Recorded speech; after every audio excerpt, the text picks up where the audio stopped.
Hola mis panas, ¿cómo están? Se reporta el lobo solitario con nuevas creepies. Comenta Aururu, es un saludo de manada jajaja. Comencemos con las historias.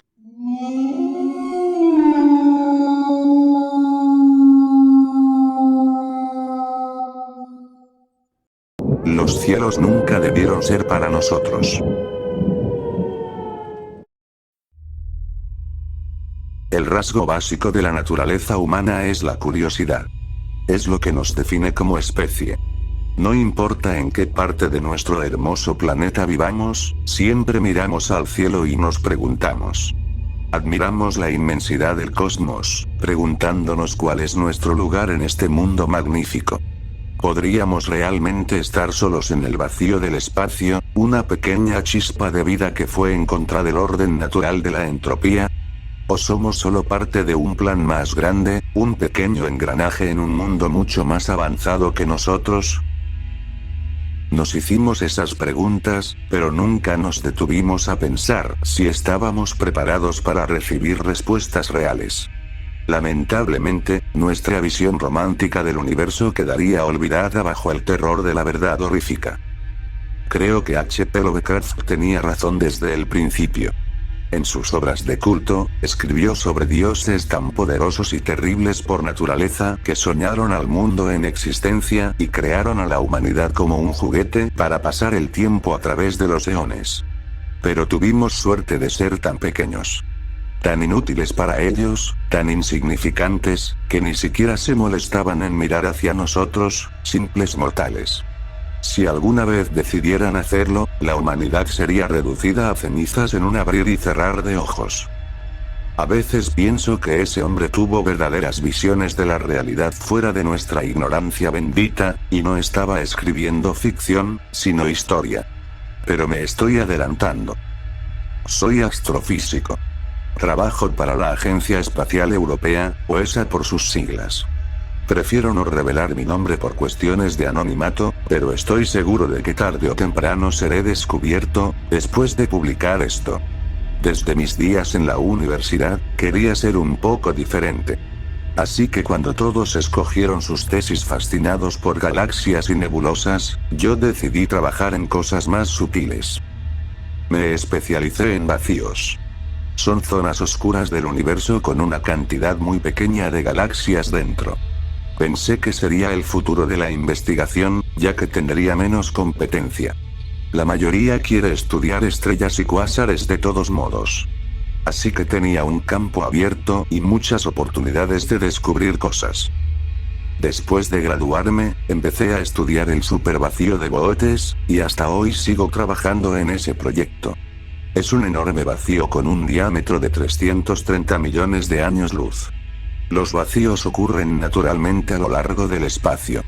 Pero es muy raro ver un vacío tan grande, albergando solo unas 60 galaxias, cuando estadísticamente debería haber al menos 2000. De ahí el nombre de supervacío. Recuerdo el día en que empecé a darme cuenta de la verdad. Era mi primer día de regreso al trabajo, después de un mes de vacaciones de verano bien merecido. Mi equipo y yo habíamos estado observando una galaxia dentro del supervacío. La galaxia tenía una tendencia extraña. Se oscurecía y volvía a iluminarse cada pocas semanas, pero cada vez que se hacía más brillante, perdía parte de su luminosidad, sin volver por completo a su estado anterior. Esa noche, la galaxia no se encontraba por ninguna parte. Mis colegas no habían notado nada.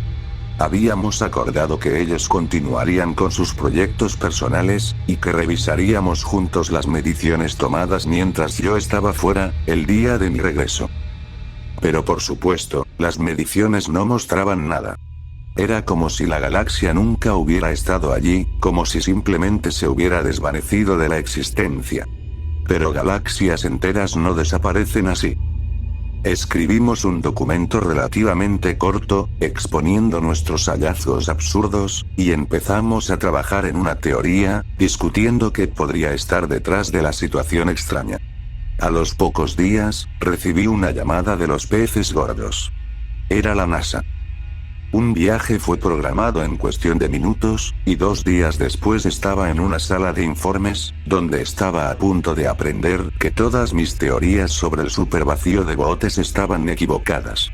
Antes que nada, tuve que firmar un contrato, jurando total secreto sobre el asunto. Estaba ardiendo de curiosidad, así que acepté. Seguramente ha escuchado sobre los tipos teóricos de civilización. Me preguntó un científico. Por supuesto que sí. La escala de Kardashev es un sistema de clasificación de seres inteligentes según la cantidad de energía que pueden manejar. El máximo se considera el tipo 3, seres capaces de controlar todo el potencial energético de la galaxia en la que viven. Los humanos estamos clasificados alrededor de un 0.7, sin ni siquiera ser capaces de aprovechar por completo la energía de nuestro propio planeta. Asentí, y él continuó. Ahora imagine una civilización tan evolucionada que haya superado incluso ese límite extraordinario. Una especie tan avanzada que pueda manipular y absorber múltiples galaxias enteras. Eso es con lo que estamos tratando aquí. Parece que el vacío de botes está vacío, pero en realidad está lleno de vida. Los seres que viven en esa zona del espacio son tan poderosos que absorben y utilizan todo lo que encuentran en su camino. Esta es la razón por la que el supervacío de botes existe y parece tan vasto y desierto. Negué con la cabeza, incrédulo. Un concepto así era casi inconcebible. Solo un dios podría alcanzar tal poder. Porque Dios era la única palabra que podía darles. Y aún había más que iba a perturbar mi mente. ¿Han tenido contacto con ellos? Pregunté ingenuamente. Sabía que nuestras ondas de radio apenas habían salido de nuestro vecindario estelar, pero esperaba que tal vez hubiéramos recibido y descifrado algún mensaje suyo. Transmiten en miles de longitudes de onda, pero su lenguaje es tan avanzado que parece trascender la limitación del tiempo. Hablan al pasado, al presente y al futuro simultáneamente. Solo podemos descifrar pequeñas partes de ese pandemonio de señales, pero sabemos que en cualquier caso, no se dirigen a seres como nosotros. Su mensaje es un patrón repetitivo que lleva sonando años. Es un SOS. Están pidiendo aliados porque están en una guerra. Y están perdiendo. Una colega suya continuó. Están buscando civilizaciones de su mismo nivel para que los ayuden. Pero parecen ignorar por completo a los seres menos avanzados. Para ellos somos hormigas corriendo sin sentido alrededor de sus pies, completamente inútiles en el esquema general. Les da igual si vivimos o morimos. Y destruirían nuestro sistema solar y toda la Vía Láctea sin pensarlo, si eso significara obtener un poco más de poder en su intento de salvar lo que consideran valioso. Porque incluso ellos están luchando contra algo aún más fuerte que ellos. Un momento. Dije. ¿Cuándo supieron todo esto? ¿Y qué fuerza tan terrible podría ser más poderosa que esos seres? La mujer habló de nuevo. Lo supimos desde el 2008. Cuando detectamos el estallido de rayos gamma más fuerte jamás registrado, entendimos que era un proyectil de energía pura del tamaño de un cuásar, capaz de atravesar una galaxia entera. Pero no tuvo ningún efecto en su objetivo. Después, me mostraron una simulación en el proyector de la sala. La Vía Láctea y el supercúmulo donde reside parecían acelerarse a gran velocidad hacia una región a la que también se dirigían otros supercúmulos, atraídos por una fuerza desconocida. Esa misma región había sido el objetivo del estallido. Si estamos en lo correcto, dijo el primer científico. Los seres que viven allí pueden tragar cúmulos de galaxias en pocos meses, convirtiéndolos en lo más parecido a gobernantes del universo, y parece que eso es exactamente lo que desean. Y mientras más fuertes se vuelven, más rápido llega nuestra condena inevitable. Porque a este ritmo tendrán suficiente poder para absorber incluso un supercúmulo como si fuera un batido en un vaso. No se detendrán hasta obtener lo que quieren, y estamos directamente en su camino. No sé qué hacer con todo esto. Se siente tan desesperanzador. Desde entonces he estado trabajando con la NASA para pensar en algo que pudiera salvarnos. Pero no hay nada que podamos hacer. No hay esperanza. Si debíamos avanzar hacia un tipo más alto de civilización, ya deberíamos haberlo hecho. No queda tiempo para nosotros. Nunca seremos lo suficientemente fuertes como para protegernos de las verdaderas fuerzas del cosmos. Solo nos esconderemos en nuestras cuevas como criaturas pequeñas, demasiado débiles para mirar a los ojos de nuestra inminente condena con el orgullo que alguna vez tuvimos. A veces me pregunto por qué estos seres inimaginablemente poderosos desean aún más. Luego recuerdo cómo los humanos luchan por las migajas de un planeta diminuto y sin importancia. Matando y esclavizando a nuestros propios hermanos, en busca de fuentes de energía tan primitivas que resultan ridículas. Pero parece que todos desean poder. Y mientras más poder tienes, más fuerte es la adicción. No puedo ni imaginar el nivel de ambición cuando el premio es el dominio total del universo. Juré guardar el secreto, pero tengo que romper el silencio. De cualquier forma, siento que no importa realmente. Con las fuerzas que están en juego, podríamos desaparecer en 1.000.000 de años o en solo 10, y ni siquiera sabremos cuándo o cómo ocurrirá. Pero los humanos son curiosos. Necesitan conocer la verdad. Después de todo, es el único sentido de control que tenemos. Así que aquí lo tienen. No estamos solos en el universo. Ojalá lo estuviéramos. No somos importantes para este mundo. De hecho, somos tan impotentes y tan insignificantes que los monstruos que eventualmente nos destruirán ni siquiera escucharán nuestros gritos. La próxima vez que mires al cielo, reza. Reza para que, para los dioses del universo, seamos tan insignificantes que nunca fijen sus ojos en nosotros. Reza para que nunca seamos lo suficientemente importantes como para llamar su atención. Es nuestra única esperanza de sobrevivir un poco más.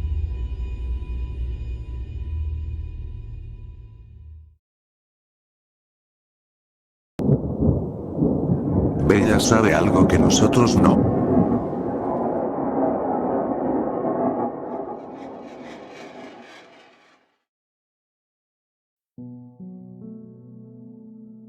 Bella tiene solo 3 años, pero ya tiene una personalidad propia. Es divertida, ingeniosa y está llena de una energía vital que parece primitiva. Supongo que se podría decir que era una niña normal, aunque con un alma vieja. Muchas veces encontraba a Bella mirando hacia el cielo, hacia el suelo, sin enfocarse realmente en lo que tenía delante, perdida en sus pensamientos, paralizada en un estado de profunda contemplación. Sus ojos parecían mirar más allá del mundo físico, hacia algún lugar muy profundo dentro de su mente. Naturalmente, esto preocupaba a sus padres. Bella pasaba tanto tiempo mirando al vacío que temían que estuviera sufriendo algún tipo de angustia mental, tal vez un trauma, aunque había nacido en una familia amorosa, que la cuidaba. Pensamos que tal vez era solo una fase, pero con el tiempo, el comportamiento de Bella se volvió cada vez más inquietante. Fue entonces cuando comenzaron los terrores nocturnos. Cada noche, Bella se despertaba gritando, chillando, luchando por respirar, agitando los brazos como si intentara alcanzar la superficie, luchando por no morir. Su madre corría a la habitación y encontraba los ojos de Bella cubiertos por una capa brillante de terror. Cuando alguien intentaba despertarla, ella se agitaba. «Aléjate de mí», decía. Arañaba a cualquiera que tuviera cerca, decidida a arrancar carne del hueso, pero cuando el velo se levantaba, su rostro mostraba alivio, felicidad por seguir con vida. Naturalmente, sus padres buscaron ayuda. Doctores, terapeutas, cualquiera. Pero nadie lograba entender la naturaleza de su padecimiento. Con el tiempo, los servicios sociales intervinieron. El aparente trauma de Bella hizo que el Estado sospechara de la familia. Como ningún profesional podía ayudarla, la causa más probable, según ellos, era que Bella estaba siendo abusada. En ese momento me pareció ridículo. Conocía a mi hermana, y ella jamás sería capaz de hacerle daño a su hija. Ojalá hubiera tenido razón. Ojalá eso fuera verdad. Pero ahora ya no estoy tan seguro. La investigación del Estado concluyó, y sus hallazgos fueron devastadores. Los moretones que encontraron en el pequeño cuerpo de Bella fueron la prueba que necesitaban para arrancarla de su hogar. No lo podía creer. Mi hermana trató de negar la evidencia, diciendo que Bella se hacía eso a sí misma, pero ya no sabía qué creer. Vi las fotos con mis propios ojos.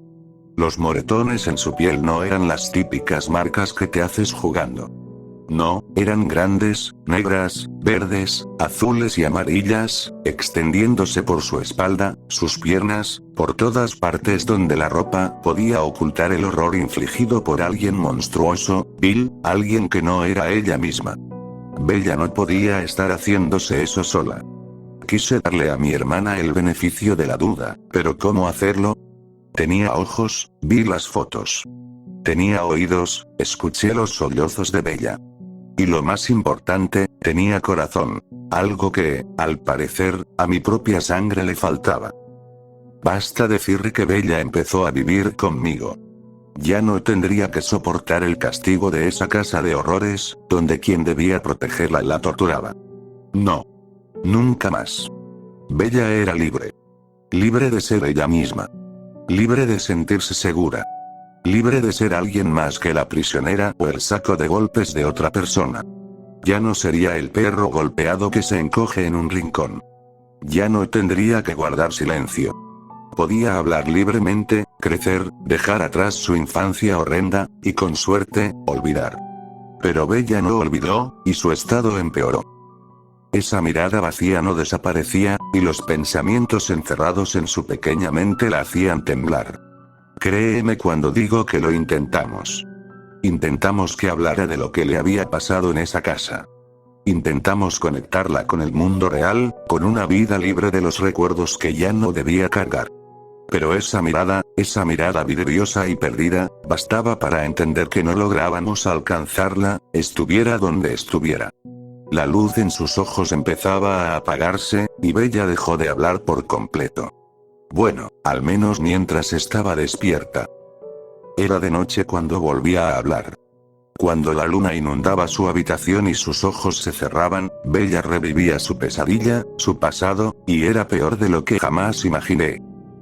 Yo hacía guardia frente a la puerta de su cuarto, escuchándola moverse, luchar por no cerrar los ojos, intentando mantenerse despierta, pero a medida que el cansancio la vencía, sus movimientos cesaban, y las respiraciones irregulares del sueño inquieto se apoderaban de ella.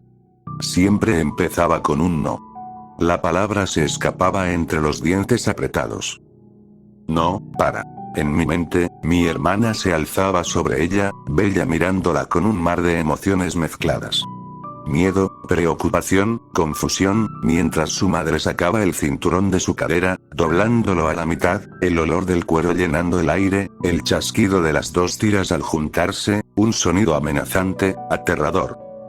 No, lo siento. No quise hacerlo. Lo siento, por favor. Mi hermana levantaba el cinturón sobre su cabeza, como la espada de un verdugo, y lo hacía descender. El cuero golpeaba la espalda de Bella, su rostro se retorcía, su cuerpo se tensaba, se estremecía, se contraía, convulsionando. Caía al suelo bajo la fuerza de quien debía protegerla, abrazando sus rodillas, suplicando que el dolor terminara. Bella gritaba un rugido gutural, tan primitivo, tan atormentado, que hacía que cada músculo de mi cuerpo se tensara, mi labio temblando de impotencia. Lo siento. Por favor, no, por favor. A veces el sueño, el recuerdo, terminaba de golpe, su garganta soltando un murmullo ahogado, como si le faltara el aire.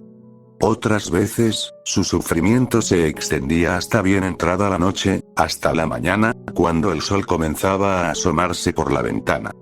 Bella se despertaba con los ojos enrojecidos, sin descanso, cansada, triste. Su voz se apagaba, encerrada tras una llave, encadenada a sus pensamientos, a sus experiencias. El candado no se abría hasta que el sol volvía a esconderse y las estrellas invocaban sus demonios, a su madre. No, por favor. Intentamos todo. El Estado nos remitió a más doctores, más terapeutas y más especialistas, pero nadie pudo ayudarla. Sin embargo, encontramos algo que parecía funcionar. A Bella le encantaba dibujar. Creo que era una distracción, algo que ayudaba a su mente a concentrarse en otra cosa que no fueran las imágenes vívidas de su pasado. Si tan solo lo que dibujaba no fuera tan extraño. Principalmente figuras de palitos. Miles de ellas. Algunas pequeñas, otras viejas, algunas altas, otras bajas, pero todas delgadas. Cuando llenaba una hoja, empezaba otra, pero cada figura tenía rasgos distintos, ninguna era igual, a pesar de la tristeza en sus ojos, una tristeza que también se reflejaba en los de ella. Intentamos preguntarle al respecto, pero no decía nada, solo nos daba una sonrisa, la única vez que sonreía. Las figuras de palitos no eran lo único que dibujaba. Le encantaban las formas. Estrellas, números, incluso relámpagos. Le fascinaban los relámpagos, y además era buena dibujándolos. Poco a poco, la neblina helada sobre sus ojos empezó a disiparse, y parecía que una chispa comenzaba a iluminar la oscuridad detrás de su mirada. No empezó a hablar de inmediato. Tomó tiempo, pero eventualmente lo hizo. Aunque no era inglés. Fuera lo que fuera, sonaba áspero, gutural, autoritario. No eran frases completas, solo una o dos. Usé mi teléfono para traducirlo y descubrí que era alemán. Du hast als nächstes. Du hast als nächstes. Du hast als nächstes. Era una frase. Repetía la misma frase. Tú, vas, el siguiente. Fue lo único que dijo durante semanas. Lo repitió miles de veces, sin parar, una y otra vez. Hasta el punto de que incluso lo decía dormida. Du hast als nächstes. Du hast als nächstes. Du hast als nächstes. Fue más o menos por esa época cuando empezó a dibujar a ese hombre. Comenzó como un retrato. Estaba bien afeitado y tenía el cabello con un corte bajo. Era bastante detallado para alguien de su edad.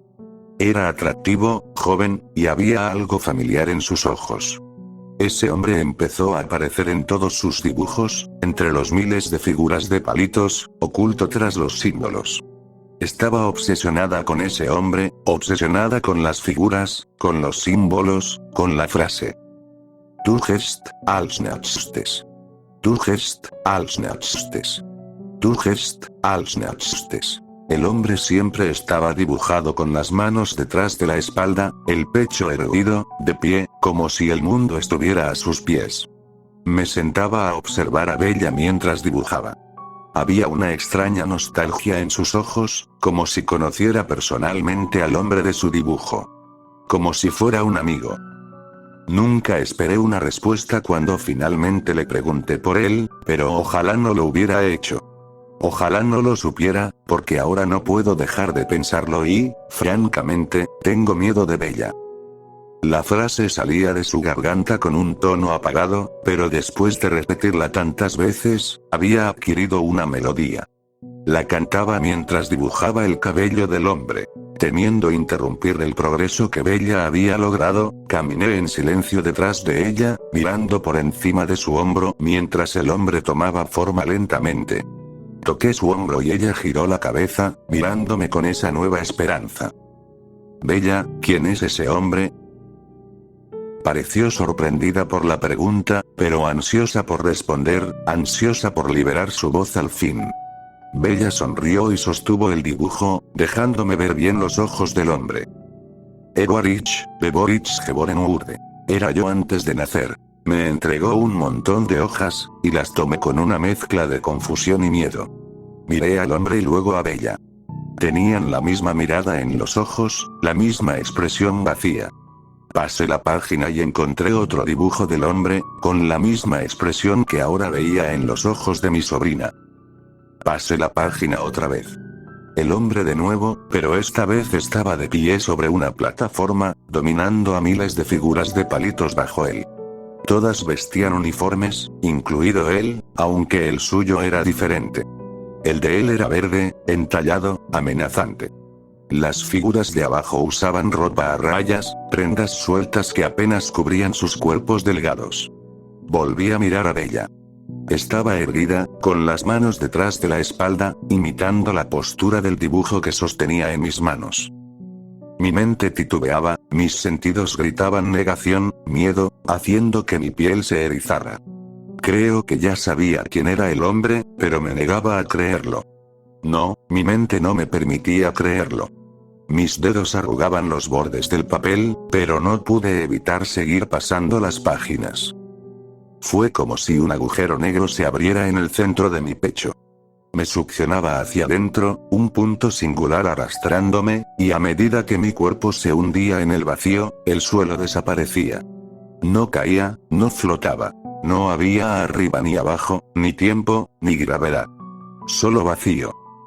El dibujo que sostenía era del hombre, de Bella, de pie sobre una pila de cadáveres apilados hasta el cielo. El dibujo era detallado, impecable, y vi el horror repugnante que había bajo sus botas. Los rostros de los cadáveres eran demacrados, huecos, meros esqueletos cubiertos de piel. Pero no fueron los cuerpos lo que me provocó el horror, sino lo que habían sufrido. Habían sido hambrientos, golpeados, torturados, degradados y tratados como basura, menos que humanos, por el hombre que ahora se erguía sobre su carne en descomposición, sobre esos cuerpos podridos. La pila de cuerpos era caótica. Manos, pies, cabezas sobresalían del montón. Algunos con ropa, otros desnudos. Algunos jóvenes, otros viejos, pero todos muertos. Sin embargo, la muerte no era lo único que compartían.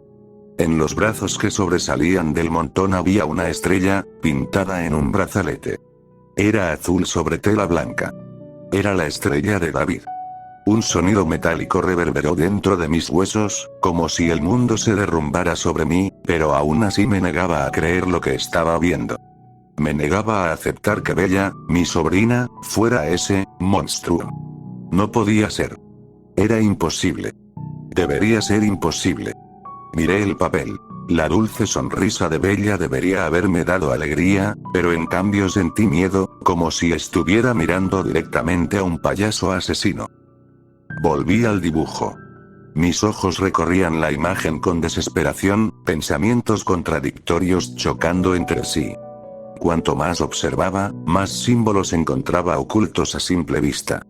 En las muñecas de los cuerpos, conectadas a los brazos, a los uniformes, a los torsos marchitos, a los cuellos delgados que apenas sostenían las cabezas, había números de serie, los mismos números que Bella solía dibujar en hojas limpias, ensuciando el papel blanco con blasfemias, como marcas de ganado, como códigos de barras grabados en la piel de sus víctimas. Aún así, me negaba a creerlo. No Bella. No mi pequeña Bella. No mi sobrina, no esa dulce inocente, no, ya no era inocente. La palabra ya no sonaba correcta, ya no sonaba decente. Mi cuerpo rechazaba el pensamiento, mientras mi mente empezaba a aceptar la verdad. Ya no podía mirar los cuerpos, así que miré al hombre, a Bella. Fue entonces cuando noté los símbolos en su uniforme. En su pecho había una cruz cuyos extremos se ensanchaban, delgada en el centro. Y, aún así, no lo creí. Me negaba a creerlo. Tenía dos líneas en zigzag en los hombros, como relámpagos, los mismos relámpagos que Bella dibujaba con crayones. Aún así, lo negué. No podían ser eses, eran relámpagos. No fue hasta que vi la estrella helicoidal, que no era una estrella, cuando comprendí que los relámpagos no eran relámpagos, y que la cruz de hierro en su pecho no era nada sagrada.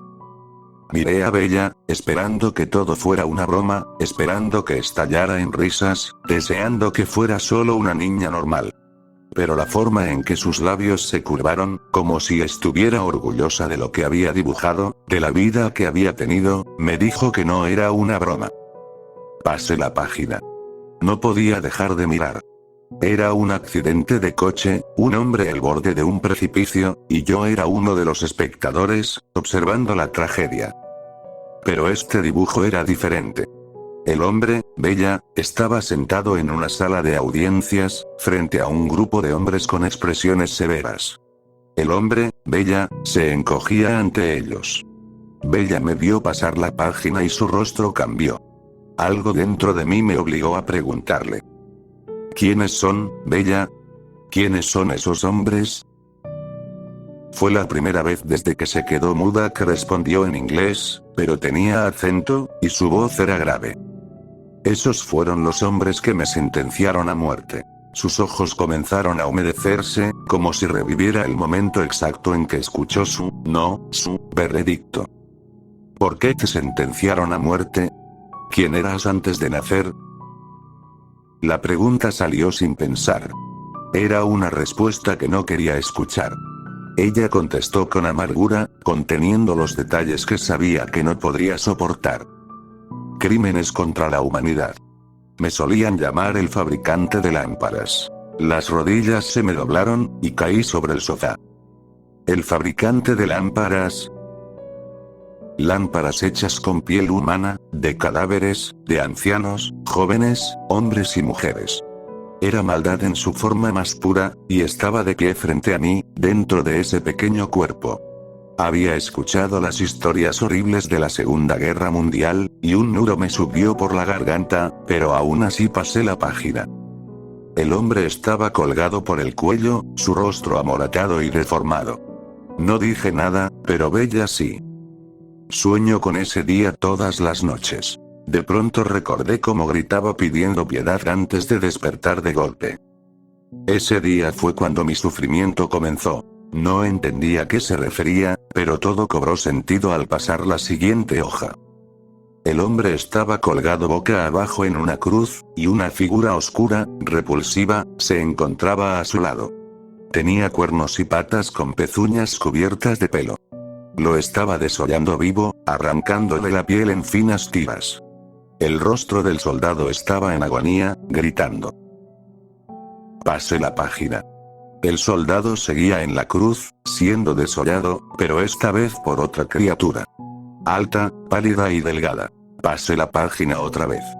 El soldado en la cruz, la criatura con piel áspera, como de serpiente. Bella empezó a hablar. Durante 80 años, todos los días, respondí por mis crímenes. Cada día un demonio distinto me torturaba en esa maldita cruz, y ahora soy libre. La miré temblar mientras su voz se volvía aguda. Tu hermana, mi dulce y querida mamá, no pudo soportarme, y tú tampoco podrás. Empezó a avanzar hacia mí, con una mirada oscura y demente en los ojos. Me pregunto que también te verías sobre una mesa de noche. Su boca salivaba, hambrienta. Retrocedí, arrastrándome, pero mi espalda chocó con la pared. Ella se acercó hasta quedar frente a mis pies, pero pasó de largo. Se detuvo frente a la pared blanca, observando los ladrillos, estudiándolos, antes de echar la cabeza hacia atrás y golpearla contra la superficie. El golpe resonó con cada impacto. Clunk. Clunk. Clunk. Su piel se rompía, la sangre corría por su rostro. Cerró el puño y golpeó sus mejillas, su pequeña cabeza tambaleándose con cada golpe. Con sus diminutos dedos, usó las uñas para desgarrarse la piel. Se mutiló, hasta volverse irreconocible. Pensé en intervenir, en detenerla, pero dudé.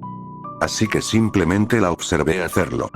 Cuando terminó, se dejó caer en el sofá, la sangre empapando la tela, sus ojos fijos en mí. Permanecimos así por horas, hasta que sonó la puerta. Hola. Servicios sociales, revisión de bienestar. Abrí los ojos de par en par, y la voz profunda de Bella llenó el aire. A esos doctores que me llevas a ver, les conté lo que me hiciste. Cómo me golpeabas. Ahora están aquí. Voy a tener un nuevo hogar, y tú te irás lejos, a un lugar donde cerrarán la puerta y perderán la llave. Entré en pánico, caminando nervioso por la casa, sin saber qué hacer. Cuando reuní el valor, me acerqué a la puerta, listo para enfrentar lo que hubiera del otro lado, pero al tocar el picaporte, una pregunta se formó en mi cabeza. Solté la mano y miré a Bella, al fabricante de lámparas. ¿Por qué te dejaron libre? Bella rodó los ojos, como si la pregunta fuera ridícula. Solo pueden retenerte un máximo de 80 años. Después eres libre de intentarlo de nuevo, de volver a nacer en el mundo, sin importar lo que hayas hecho. Normalmente te borran la memoria, pero a los de allá abajo les gustó mi trabajo. Apuntó al suelo. Y me permitieron recordar quién fui, en mi vida pasada. La revelación me hizo estremecer. Todo el caos generacional tenía sentido ahora. Cada 80 años, los monstruos, los verdaderos monstruos, vuelven a caminar sobre la Tierra. Así que antes de abrir esta puerta, dejo una pregunta para ti, para el mundo. ¿Quién fuiste tú en tu vida pasada?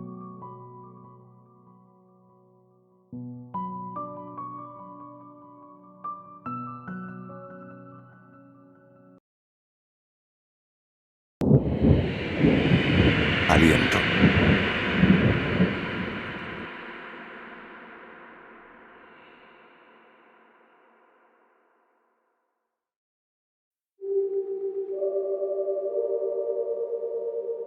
Cada vez que exhalas, una pequeña parte de tu alma se escapa. Por suerte, casi siempre inhalas lo suficientemente rápido como para recuperarla antes de que alguien más lo haga. Casi siempre.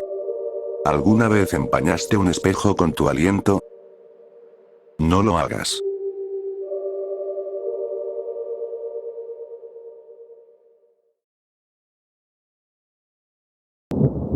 Algo me ataca mientras duermo. El problema comenzó cuando cada mañana, al despertarme, sentía zonas adoloridas, sobre todo en los antebrazos. O al menos, así empezó todo. No soy ajeno a las condiciones de la piel ni a las erupciones. Cuando era niño, siempre tenía reacciones extremas a las picaduras de mosquito. Recuerdo la sensación constante de ardor y picazón mientras la piel inflamada se hinchaba y se expandía sobre mi pierna. A partir de una sola picadura, esos parches llegaban a crecer hasta el tamaño de un plato. Se sentía como si pequeños ágaros se retorcieran por debajo, royendo la membrana entre la carne de mi pierna y esa delgada capa de piel que los mantenía atrapados. En fin, todo esto para decir que no me sorprenden los problemas en la piel. Estas marcas no eran tan grandes ni tan hinchadas. Eran sensibles al tacto, pero pronto se convertían en moretones comunes y se desvanecían. Aunque molestaban, al principio no me preocupaban demasiado. Después de todo, soy conocido por moverme por el departamento en el que vivo como Daredevil en un mal día. Cuando esos parches persistieron, finalmente fui al médico. Me hicieron análisis de sangre y me enviaron con un especialista, pero no apareció nada anormal. Solo me dijeron que regresara si el problema continuaba. Lamentablemente, el problema empezó a empeorar. Una mañana desperté con un sobresalto. Una descarga atravesó mi brazo, obligándome a incorporarme de golpe. En la confusión de haber despertado hacía pocos segundos, miré alrededor buscando a algún atacante, o tal vez un gato que se hubiera colado por una ventana abierta. Pero estaba solo. Lo que hizo que el siguiente hallazgo fuera aún más extraño. Encontré otra marca roja en mi antebrazo. Después de observarla bien, llegué rápidamente a la conclusión de que esa era la causa de mi brusco despertar. El dolor se sentía más profundo esta vez. No era una simple molestia, sino un malestar palpitante y punzante. No fue hasta que la examiné de cerca que las vi. Marcas de dientes, como si algo se hubiera aferrado a mí como una lamprea y se hubiera arrancado de golpe. Ahora, soy un tipo algo paranoico. Duermo con las ventanas y la puerta de mi habitación cerradas con llave, incluso en el clima más cálido. Así que, naturalmente, pensé que quizás había algún agujero en mi cuarto por donde entraba alguna criatura, aunque también era un misterio qué clase de criatura sería. La mordida era definitivamente más grande que la de un ratón o incluso una rata. Tal vez un gato, pensé, pero ya había tenido gatos antes. La forma de las marcas era más plana y más larga que cualquier mordida de gato que hubiera visto. Aún así, dejé esos pensamientos de lado y terminé revisando mi habitación de arriba a abajo. Mi compañero de piso escuchó el alboroto y pensó que estaba teniendo algún tipo de crisis por estrés. pero después de una breve explicación, me ayudó en la búsqueda. Tras un par de horas, concluimos rápidamente que no había ninguna forma posible de entrar a mi cuarto. El departamento era un edificio relativamente nuevo, más concreto que tablones de madera.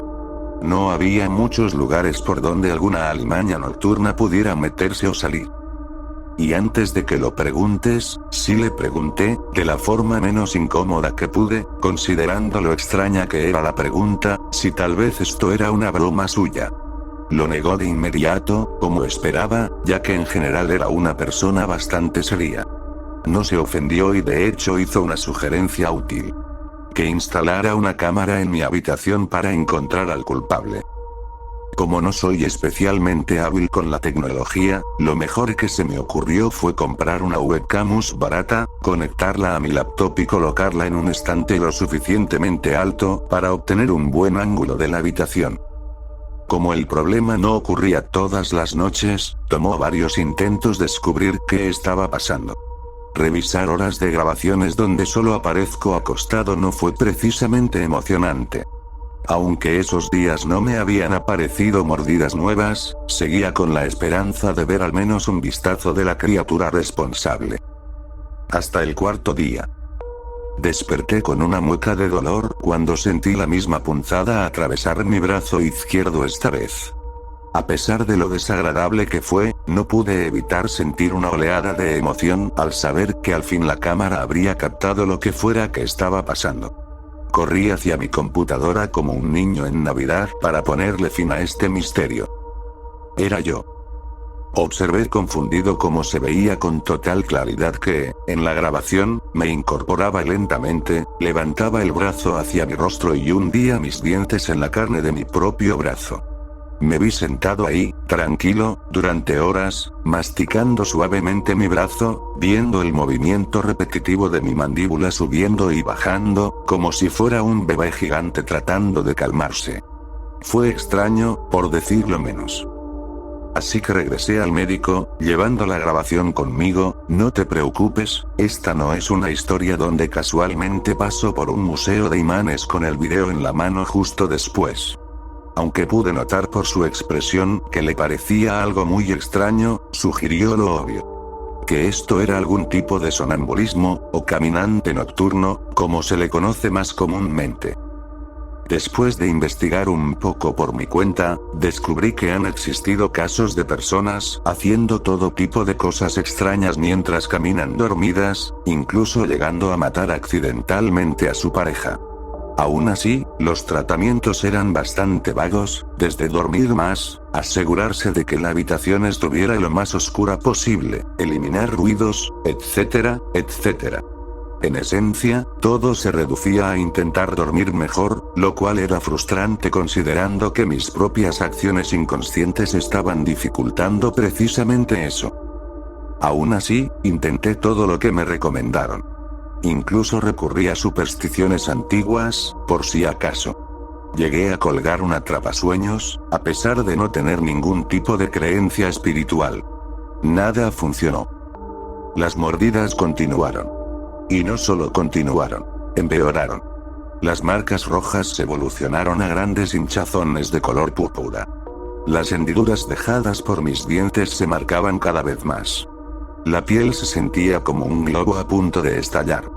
Bolsas llenas de fluidos, quién sabe de qué, cubrían mi cuerpo. Usaba ropa de manga larga en público para cubrir las heridas, pero eso no hacía que la molestia fuera más soportable. Viendo cuánto me estaba afectando todo esto, el médico terminó recetándome un medicamento para probar. Y luego otro. Y otro más. No voy a perder tiempo listando cada uno, porque en resumen, ninguno funcionó. Mi tristeza y dolor lentamente se transformaron en enojo. En rabia. Seguí grabándome, incluso después de saber la verdad. Pero dejé de ver a esa persona en los vídeos como a mí mismo. No, ahora él era el enemigo. Alguien decidido a destruir mi vida, a empujarme hacia la locura. Lo odio. Quité todos los espejos de mi habitación, porque mi reflejo me recuerda su asqueroso rostro, dando otra mordida satisfecha a mi piel. Quiero atravesar la pantalla y sacudirlo. Quiero gritarle que me deje en paz, que me permita descansar una sola noche. Finalmente decidí tomar el asunto en mis propias manos. La medicina evidentemente no estaba ayudándome, así que tenía que buscar alternativas antes de que el problema fuera aún peor. Compré en línea unos cinturones grandes y gruesos y, usando algo de habilidad improvisada, los aseguré a mi cama. Tenían que ser lo suficientemente fuertes y pesados para que el mordedor no pudiera soltarse y continuar con sus ataques. Mi compañero de piso, para ser justos, me ayudó a sujetarme para asegurar que no pudiera escapar sin ayuda, aunque me dejó muy claro que era algo que solo haría una vez, y le agradecí por participar en mi extraño experimento. Imagino que mi estado lamentable lo convenció, porque de otro modo no creo que hubiera aceptado. Círculos grises rodeaban mis ojos hundidos, mi rostro estaba mucho más pálido que el de cualquiera, con la sangre acumulándose alrededor de esas gruesas, ásperas y casi supurantes heridas causadas por mis degustaciones nocturnas. Necesitaba que esto terminara, fuera como fuera. Al principio, desperté sintiéndome diferente. Quizá un poco mareado, pero con una oleada de calma recorriéndome, llevándome de vuelta a la realidad después de un sueño extraño. Me sentía un poco rígido, pero supuse que se debía a la posición inusual y a que mis movimientos estaban restringidos por los cinturones. No fue hasta que mi compañero de piso entró y vi la expresión de horror en su rostro que supe que algo estaba mal. Eventualmente vi la grabación. Me vi retorcerme y forcejear. Me vi empujar con fuerza contra las ataduras una y otra vez. Mi boca abierta, castañeteando, mordiendo el aire como una bestia que no había comido en años. Mis brazos torciéndose y doblándose hasta que se dislocaron en las articulaciones, pero aún así no bastaba para liberarlos. Podía oírlos crujir como ramas secas mientras se zafaban de sus ataduras. Mis extremidades apenas parecían brazos para cuando logré levantarlos hacia mi rostro. El crujido, el chasquido, el rechinido que acompañaba cada movimiento. El sonido de huesos rozando contra huesos. Hasta que finalmente mordí con fuerza esa masa retorcida que llamo mi brazo. La oleada de satisfacción que cruzó mi cara al tomar ese primer bocado me revolvió el estómago. Y cuando digo bocado, lo digo en serio. Los dientes perforaron, desgarraron y arrancaron. Hubo un sonido húmedo cuando mi boca se llenó de la carne que había deseado por tanto tiempo. Lo saboreó cada segundo, antes de desplomarse en un estado de calma absoluta. Mientras escribo esto, estoy en el hospital, como habrás imaginado. Los médicos están haciendo lo que pueden, y agradezco su ayuda, pero no tengo muchas esperanzas de un avance real. Mis brazos han empezado a recuperarse, y los grandes yesos han ayudado a mantenerlos seguros. Por ahora. Aunque algo ha cambiado. Puedo sentirlo ahora. Esa parte de mí. Y se siente tan hambrienta. Ese bocado fue suficiente por el momento, pero sé que tendrá que saciarse de nuevo muy pronto. La marca roja en mi pierna me lo dice. Él va a volver.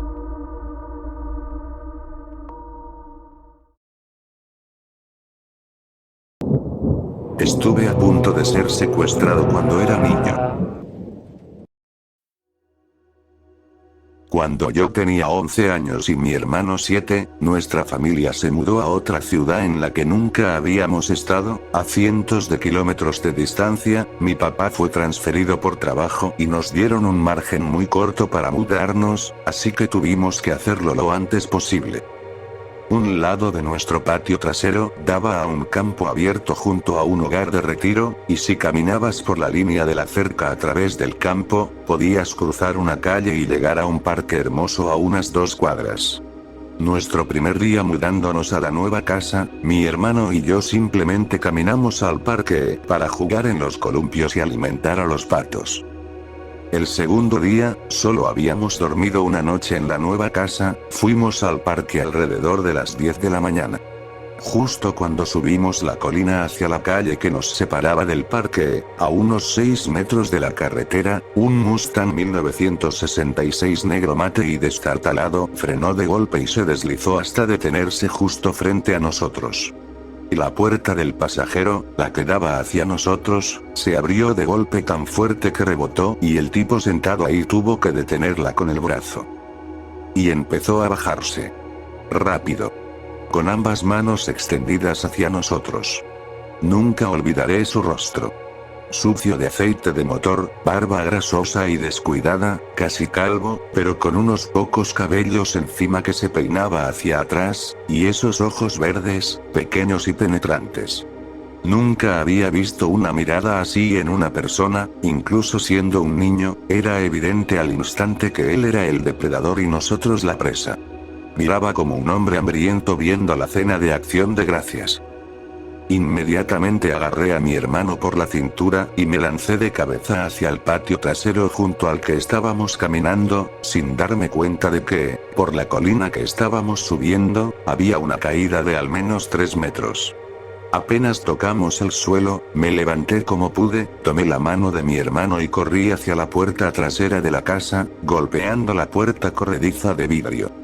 Luego corrí tan rápido como pude, arrastrando a mi hermano, hasta que lo subí a mi hombro y seguí corriendo por los patios traseros hacia nuestra casa, golpeando cada ventana o puerta en cada casa que pasábamos, gritando ayuda. Llegamos a casa y ambos nos escondimos en mi habitación.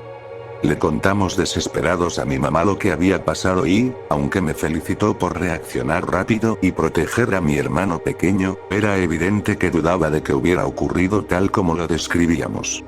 Muchos años después, mencioné ese incidente a mi mamá y me dijo que sabía que debía ser verdad, porque mi hermano y yo nos negamos a salir de la casa durante un mes después de eso, excepto para ir a la escuela, y siempre corríamos de regreso desde la parada del autobús. Con el tiempo, sigue siendo muy claro que las personas en ese auto nos vieron y querían llevarnos. Y ahora, pensar en lo que podrían haber planeado para nosotros es realmente aterrador. Los ojos de ese hombre, su extraña sonrisa o mueca, todo está grabado en mi memoria para siempre, y no hay duda de que escapamos de algo más allá del horror.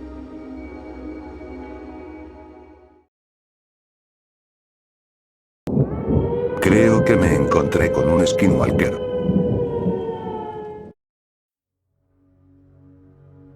No tengo pruebas, pero les prometo que esta historia es real. Perdón por el muro de texto. Siempre he sido algo escéptico, desde que era niño. Las historias de miedo no me afectan, los videojuegos de terror nunca me asustan y, cuando escucho algo raro en la noche, siempre pienso que es algo normal. Un animal o simplemente la casa asentándose. Aún así, algo muy perturbador me ocurrió el otro día y de verdad no sé cómo interpretarlo. Creo que es la primera vez en años que sentí un miedo genuino. Vivo en una zona boscosa, en Estados Unidos. Mi novia y yo vivimos en una cabaña grande, y aunque hay carreteras cerca, nuestros vecinos más cercanos están al menos a 1 kilómetro de distancia. También tenemos 2 gatos. Uno duerme en el dormitorio con nosotros, y el otro suele salir de noche a hacer lo que hacen los gatos cuando nadie los ve. Yo tengo la costumbre de quedarme despierto hasta tarde y dormir hasta bien entrada la mañana, mientras que mi novia es madrugadora. Eran como la 1 de la mañana y yo estaba viendo un programa de mala calidad en la sala, mientras ella dormía en el cuarto. Ya estaba empezando a darme sueño cuando escuché algo afuera, cerca de la gatera. Para aclarar, nuestra gatera funciona con un chip electrónico, así que solo nuestros gatos pueden usarla. Supuse que era uno de ellos entrando o saliendo de la casa, y no le di importancia. Pero lo volví a escuchar. Era como si algo golpeara la gatera. Pasó varias veces, a intervalos aleatorios, hasta que perdí la paciencia y decidí abrir la puerta. Seguramente el gato estaba teniendo problemas para entrar. En ese momento no lo pensé, pero era raro, porque alimentamos bien a nuestros gatos y son delgados, nada gordos como para atorarse. Pasé por el dormitorio y me asomé para ver si mi novia había escuchado los ruidos. Dormía profundamente, pero el gato que duerme con nosotros estaba mirando fijamente la ventana. Lo llamé por su nombre. Nada. Siguió mirando. Me encogí de hombros y seguí hacia la cocina. La puerta trasera está ahí, por cierto. Cuando llegué, vi una silueta oscura a través de la gatera translúcida. Suspiré, esperando ver al gato, y abrí la puerta. Me tomó un momento abrirla, y vi cómo el gato que estaba adentro se tensaba. Abrí la puerta por completo. Me quedé helado. No era mi gato. Lo que fuera que estaba ahí ya se había movido antes de que abriera, y solo alcancé a ver una figura distorsionada, algo así como un perro sin cola, corriendo a toda velocidad. Me asusté y azoté la puerta. ¿Qué demonios era eso? No estaba seguro. Mi escepticismo natural se activó y asumí que solo era mi otro gato, y que lo había asustado. Quizás la oscuridad lo hizo parecer más grande. Aún así, estaba inquieto y decidí irme a dormir. Cuando me metí en la cama, me di cuenta de algo aterrador. El segundo gato estaba durmiendo en la alfombra. Esa noche me costó mucho conciliar el sueño. Todo parecía normal hasta unas horas después. Me despertó una sensación extraña, de puro presentimiento. Algo estaba mal. Mi novia seguía profundamente dormida. Contuve la respiración y escuché el crujido de la puerta. Era demasiado fuerte para ser uno de los gatos. Sonaba como si alguien estuviera caminando. Estiré el brazo hacia mi mesa de noche y encendí la lámpara. La habitación se iluminó y vi algo de pie justo afuera de la puerta abierta. Mirándome. La misma figura torcida que había visto afuera antes. No era muy alta, poco más de 1,5 metros tal vez, pero lo que más me asustó fue su cara. Solo la vi un instante, pero nunca la olvidaré. Se parecía a un perro, pero con un rostro alargado y unos ojos casi humanos. ¿Conoces esa mueca rara y torcida que hacen los perros cuando están furiosos? Tenía esa expresión. Empecé a gritar groserías mientras retrocedía desesperado, tratando de incorporarme. La criatura se giró y salió corriendo por el pasillo. La escuché salir de la casa y pasar por la ventana detrás de nosotros, justo encima del cabecero. Alcancé a mirar mientras mi novia despertaba sobresaltada, presa del pánico. Ambos alcanzamos a ver lo que fuera esa cosa, corriendo hacia el bosque cerca de nuestra casa. Agarré mi escopeta de debajo de la cama, junto con algunas balas de la caja de municiones al lado, y corrí en ropa interior hacia la cocina. La puerta estaba abierta. Se me había olvidado cerrarla con llave cuando vi a esa cosa por primera vez. No la he vuelto a ver, y seguimos viviendo en la cabaña, pero ahora he puesto cerraduras reforzadas en todas las puertas y ventanas principales de la casa, y siempre reviso las salidas en la noche. También me acuesto más temprano que antes, así estoy dormido cuando los monstruos nocturnos empiezan a despertar. He leído en varios foros, y lo único con lo que puedo compararlo, basándome en lo que vi, es con un skinwalker. Si alguien sabe algo sobre esas cosas, por favor díganme.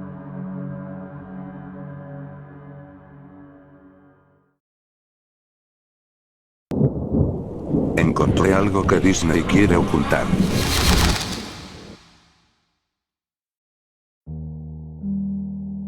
He estado leyendo algunas historias sobre parques Disney abandonados últimamente, y me dieron el valor para contar la mía.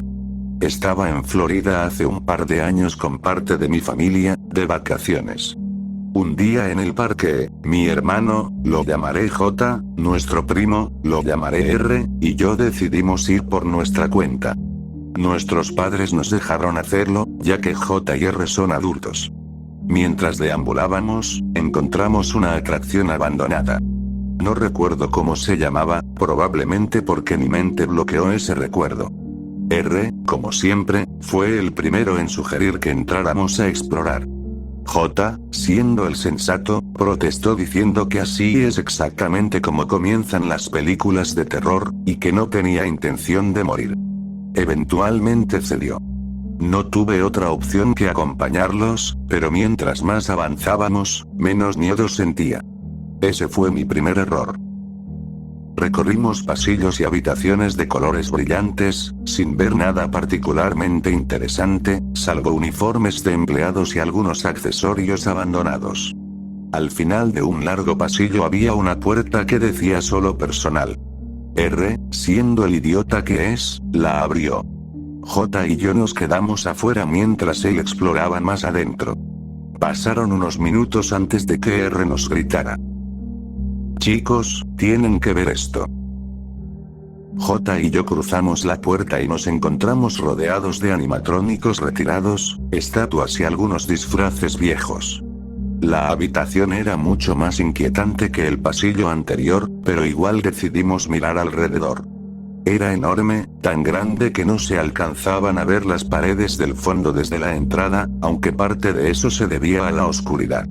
Encendimos las linternas de nuestros teléfonos y comenzamos a explorar. Pasé junto a rostros familiares. Un viejo animatrónico de Úrsula, deteriorado y torcido, algunos disfraces de Mickey, Donald y Goofy, y cosas por el estilo. Pero lo que vi en la pared izquierda me llamó especialmente la atención. Eran dos estatuas blancas, figuras humanas, aunque apenas podían llamarse así. Eran delgadas, horriblemente delgadas. Se les marcaban todas las costillas, y las caderas sobresalían como los bordes afilados de los pedestales en los que estaban. Chicos. Llamé. Creo que deberían ver esto. ¿Qué es? Preguntó J. No estoy muy seguro. Honestamente, no sabía qué pensar. La única atracción en la que podrían encajar sería la mansión embrujada, pero ni siquiera esa llega a este nivel de perturbador.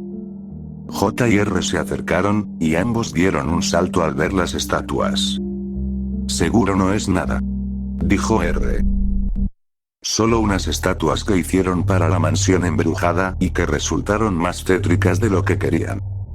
Antes de que pudiera preguntar si podíamos irnos, escuchamos una respiración áspera. Miramos hacia arriba y vimos que la estatua femenina tenía los ojos abiertos. Grité y me escondí detrás de J, pero R solo se rió. ¿En serio, Flores? Probablemente solo es un animatrónico fallando mientras se apaga. Aún así, deberíamos irnos. Ni siquiera deberíamos estar aquí, y nuestros padres nos van a matar si se enteran de dónde estuvimos. Dije. La estatua volvió a jadear. En serio, no me gusta esto, vámonos. Le rogué a R, pero no sirvió de nada. Es solo un animatrónico. Mira, te lo voy a probar. Dijo R, y comenzó a trepar el pedestal, que, olvidé mencionar, medía unos 1,5 metros de alto. Voy a empujarla desde aquí, y cuando se rompa vas a ver que solo es un robot. Dijo R, mientras la estatua se movía débilmente hacia él. Amigo, sé que te gusta explorar y hacer cosas arriesgadas, pero esto ya es demasiado. Es vandalismo, podrías ir preso. Dijo J. ¿Cómo, si estaremos lejos antes de que llegue alguien? Respondió R. Tus huellas digitales, genio. Van a quedar por todas partes. Le dije. R solo se encogió de hombros y siguió empujando la estatua. A pesar de que era tan delgada que no debía pesar mucho, le costaba moverla. Creo que está pegada o algo así. Gruñó, esforzándose. R, esto es una estupidez, obviamente no se va a caer, así que mejor. No terminé la frase, porque en ese momento R logró despegar la estatua, y esta soltó el grito más aterrador y agonizante que he escuchado en mi vida. Vi cómo R se quedaba pálido, más blanco que el pedestal donde estaba, su mirada fija en la estatua, que ahora lloraba suavemente mientras sostenía sus pies sangrantes. R saltó del pedestal y los tres salimos corriendo de ahí tan rápido como pudimos. Reventamos la puerta y caímos bajo la luz cegadora del sol, jadeando, mientras la gente nos miraba raro. Miré a J, luego a R, y el pánico me invadió. R, tus manos. Las manos de R estaban cubiertas con la sustancia blanca y polvosa que recubría la estatua. R rápidamente la frotó contra la hierba cercana y nos alejamos de ese lugar de inmediato, sin volver a hablar jamás de lo que vimos. Hasta ahora, supongo.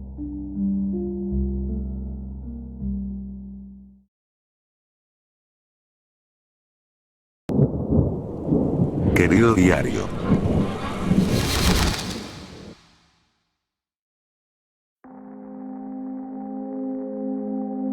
querido diario. Ya no sé si sigo siendo yo, Touk. Como sin duda recuerdas de mi entrada anterior, Bluffington ya no es como lo recuerdo. Todo allá afuera está oscuro y no recuerdo la última vez que vi el sol. El silencio en la casa es opresivo. El aire es denso y se acumula en mis pulmones como la humedad de una niebla espesa. Cada vez que levanto la vista, los focos parecen brillar más débil y amarillentos. 3 de ellos ya se han quemado en los pisos inferiores. Como recordarás, diario, Judy está encerrada en el sótano. Pasó horas golpeando la puerta y gimiendo con esa voz que alguna vez fue humana, pero ahora ha guardado silencio. No me atrevo a abrir esa puerta. Una sola vez, y solo una, me acerqué a escuchar del otro lado. Oí una respiración débil y áspera, como de una garganta sangrante, y el roce de unas yemas de dedos contra la madera. Judy, o lo que alguna vez fue Judy, entonces golpeó la puerta con lo que supongo fueron puños y dejó escapar una cacofonía de chillidos. Tomó 10 minutos para que todo volviera a callarse, y no soporto la idea de provocarla otra vez. Mamá y papá dijeron que irían a buscar ayuda y trataron de escapar. Cerré y atranqué la puerta tras ellos, tal como me lo pidieron, pero aún así escuché los gritos, humanos e inhumanos, allá afuera.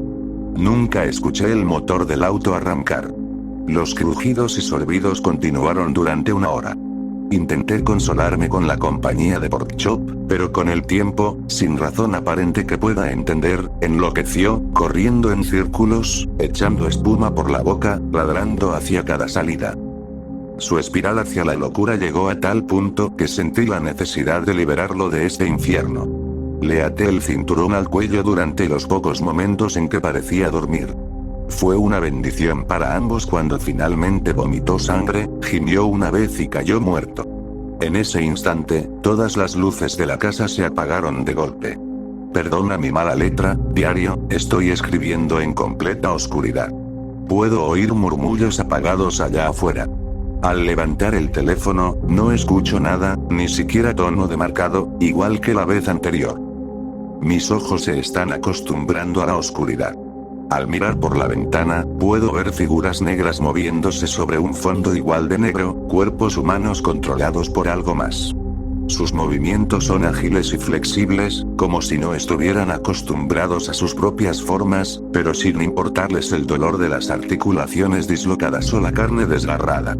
En el jardín del vecino, puedo ver la forma hinchada y foza de Woodink, con los brazos retorciéndose en direcciones imposibles, rindiéndose ante algún ser obsceno, o deidad, o algo más allá de mi comprensión. Temo ser el único en el pueblo que aún no ha sido afectado, o asesinado. Ahora puedo oír sonidos, lo que sería lenguaje, pero que llega a mis oídos aún cuerdos, solo como un balbuceo ilegible. Aún así, reconozco voces. El ladrido vulgar de Roger. El chillido agudo de Bibi. Y. La voz de Patty, con ese tono alto, perfecto, de cantante. Mi dulce, querida Patty, convertida en esta cosa de maldad y horror. Solo puedo rezar para que la verdadera tú, Patty, haya ido a algún lugar al que esta influencia insidiosa no pueda alcanzarte. Hong Kong. Escucho, resonando por las calles y sobre los céspedes cuidadosamente recortados. Así que aún conserva algo de sí mismo. Tal vez sea porque todo empezó con él. El amable Skeeter. Pobre Skeeter. Maldito Skeeter, demasiado listo, con sus puntajes de coeficiente intelectual perfectos. Maldito sea y su repentina obsesión con esas runas. Él fue el único que pudo haberlo hecho. Si lo hubiera matado ese día, como en el fondo sabía que debía hacerlo, todo esto podría haberse evitado. Mi cuerpo tiembla. Mi mente se sacude. Oigo un golpe. Las puertas del frente, abajo, se han abierto. De pronto, el sonido llena la casa. Escucho lo que queda de Judy golpeando de nuevo la puerta del sótano, gritando para que la liberen, justo mientras sus rescatadores suben las escaleras hacia mí con estruendo. El revólver en mi mano no podrá detenerlos a todos, y de todos modos no quiero ver lo que vendrá después. Puedo sentir que lo que se aproxima será peor que cualquier infierno que traiga a la muerte por mano propia. Fuiste el único amigo capaz de consolarme en mis últimos momentos, querido diario. Adiós.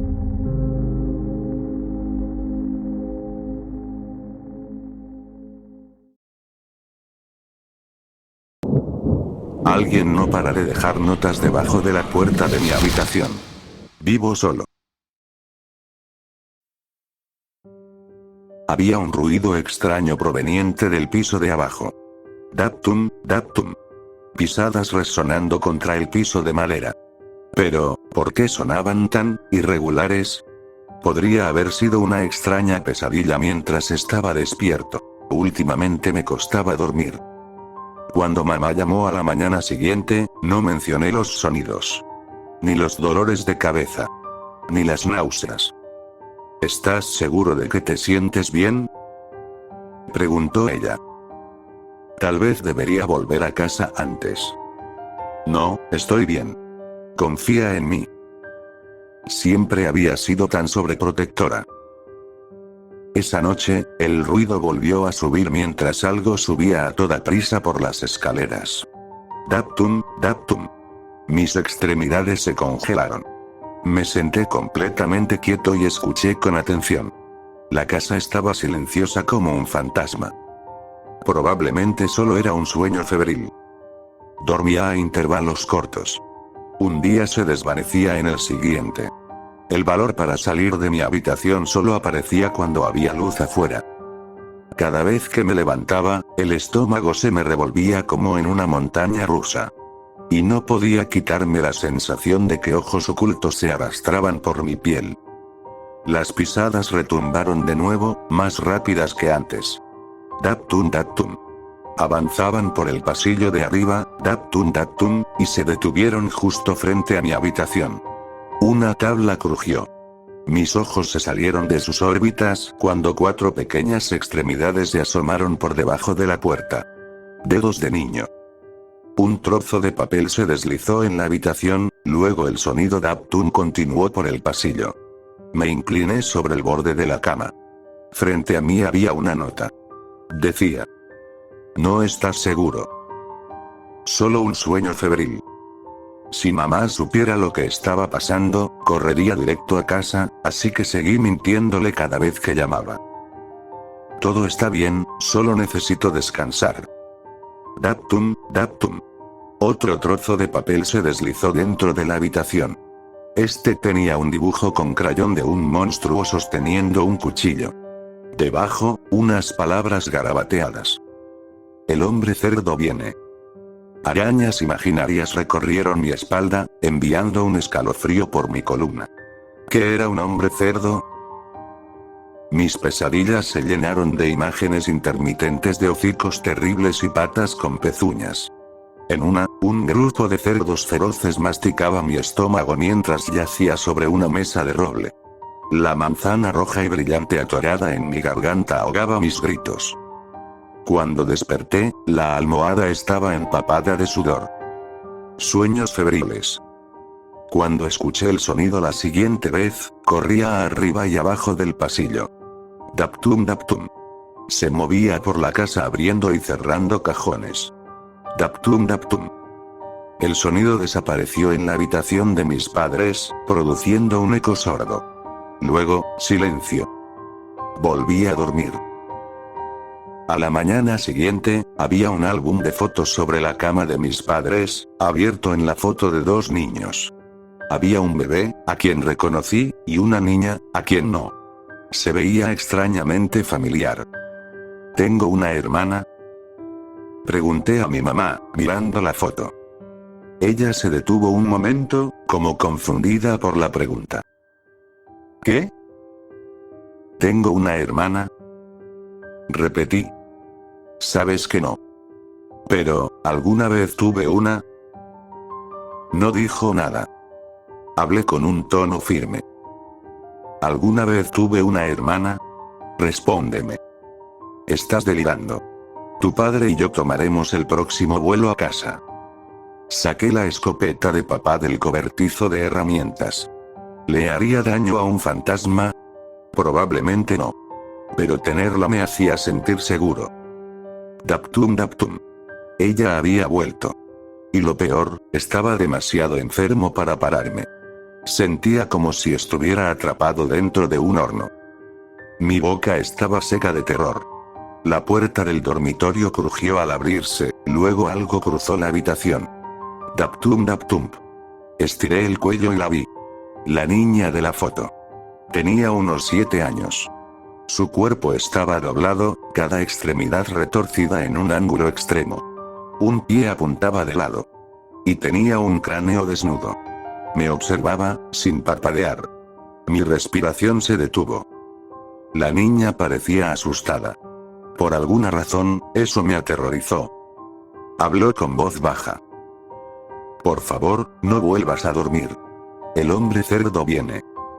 Desapareció. Terribles imágenes de cerdos humanoides pasaron por mi mente. Tomó toda la fuerza que mi cuerpo pudo reunir para levantarme y enfrentar la puerta. Un nuevo ruido provenía del piso de abajo. Tum tum tum. Estas pisadas eran diferentes de las anteriores. Eran más pesadas. Más ominosas. Era como sonaría un hombre cerdo, no podía evitar pensar. La adrenalina que corría por mis venas apenas me mantenía despierto. El cañón de la escopeta temblaba. Las pisadas pasaron por la cocina, al comedor. Tum tum tum. El sonido, o quien lo producía, se movía por la casa de manera sigilosa. No quería ser escuchado. Las pisadas subieron por las escaleras. Tum tum tum. Lentas y cuidadosas. Deliberadas. Puertas se abrían y cerraban por toda la casa. El hombre cerdo buscaba algo. O a alguien. Mi cabeza daba vueltas. Los pasos se detuvieron frente a mi habitación. Tum. El pánico se hinchó en mi pecho. Sentía una presencia pesada, bestial y feroz, al otro lado de la puerta. Esto no era un sueño febril. La manija giró. ¿Por qué quería tanto el hombre cerdo entrar? Me escondí detrás de la puerta. Una presencia imponente, tan alta que tuvo que agacharse para pasar el marco, entró. Mordí mi labio inferior con fuerza hasta que sangró un hilo de sangre. La figura sombría estiró el cuello, inspeccionando la habitación. Cuando finalmente se fijó en mí, vi un hocico horrible y 2 agujeros oscuros y hundidos. Mi pulso se disparó. Sin advertencia, se lanzó hacia adelante. Apreté el gatillo. El disparo fue ensordecedor. La figura retrocedió y golpeó la pared, manchándola de rojo. Recargué. Antes de poder disparar de nuevo, la figura desapareció. Un rastro de sangre espesa y oscura retrocedió por el pasillo y dobló la esquina. Escuché al hombre cerdo caer por las escaleras, gruñendo todo el camino. Las paredes comenzaron a moverse de lado a lado, como si estuviera sobre un barco atrapado en una tormenta feroz. Lo último que recuerdo fue una bombilla girando sobre mi cabeza. Cuando desperté, un paramédico estaba inclinado sobre mí. 2 policías estaban detrás de él. Los vecinos habían escuchado el disparo y llamaron a las autoridades. Encontraron a un hombre con una máscara de cerdo de goma arrastrándose por el patio trasero. Más tarde se identificó como responsable de una serie de invasiones domiciliarias fatales. Le conté a la policía lo que había pasado, omitiendo lo de la niña. Dijeron que tuve suerte de estar vivo. Cuando mis padres regresaron, hicieron un gran escándalo, por supuesto. Mamá insistió en que me quedara en cama y me revisó la temperatura 50 veces al día. Finalmente, reuní el valor para preguntarle de nuevo si tenía hermana. ¿Por qué pensarías eso?, preguntó. Le conté sobre la foto de mí de bebé, y la niña que no reconocía. Se llevó la mano al pecho. La verdad es que tuviste una hermana. Se llamaba Abby. Murió en un accidente automovilístico cuando tenías menos de 1 año. Estábamos esperando el momento adecuado para... Su voz se apagó. Lloramos y nos abrazamos. Más tarde esa noche, después de que mis padres se durmieran, escuché las pisadas por última vez. Daptum, daptum. Otro trozo de papel se deslizó debajo de la puerta. Este tenía un dibujo con crayón de mí tomados de la mano con una niña como la de la foto. Flotando sobre nosotros había un corazón morado. Cuando desperté a la mañana siguiente, mi fiebre había desaparecido.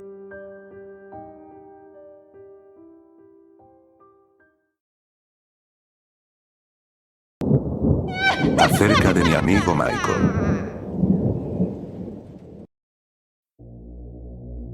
Cuando era niño, solía vivir en un orfanato. No tenía muchos amigos allí, pero los pocos que tuve eran cercanos. La repentina partida de uno de esos amigos aún es una fuente de gran trauma para mí hasta el día de hoy. Su nombre era Michael, y tenía una sonrisa increíble. Puede sonar extraño, incluso insultante, mencionar eso como su rasgo más notable para alguien de afuera, pero ese alguien nunca habría visto la sonrisa de Michael. Era la sonrisa que hacía que los adultos soltasen uno y que las chicas suspiraran. No parecíamos buenos amigos por la forma en que actuábamos entre nosotros. Yo me había metido en su vida burlándome de una chica que le gustaba, y él se había metido en la mía dándome un puñetazo en la cara. Eso marcó el tono de todos nuestros encuentros durante el siguiente mes, y de muchas de nuestras salidas mucho tiempo después. Parecía que nos odiábamos, deberíamos habernos odiado, tal vez lo hicimos en algún momento, pero de todas formas éramos amigos. Los niños son extraños en ese sentido. La semana antes de que se fuera, nos dijeron que otro aspirante a padre vendría al día siguiente a mirarnos y elegir. Los nuevos se emocionaron y empezaron a arreglarse, pero Mike y yo no teníamos prisa. Ya casi éramos adolescentes, y para entonces, supongo que ya nos habíamos rendido. Mike era prácticamente analfabeto, y yo, en palabras de Mike, era imposible de fotografiar. Nos quedamos despiertos hasta tarde esa noche, solo hablando y soltando maldiciones como hacen los niños. Los demás dormían. Para ellos, el día siguiente iba a ser importante, como un examen. Pero, como dije, Mike y yo ya no esperábamos nada. Nadie iba a elegirnos, y no valía la pena rezar. Quizás deberíamos haber rezado esa noche. Al día siguiente, lo conocimos. Estábamos alineados en el pasillo cuando la directora abrió la puerta y nos presentó al hombre más alegre que había visto en mi vida.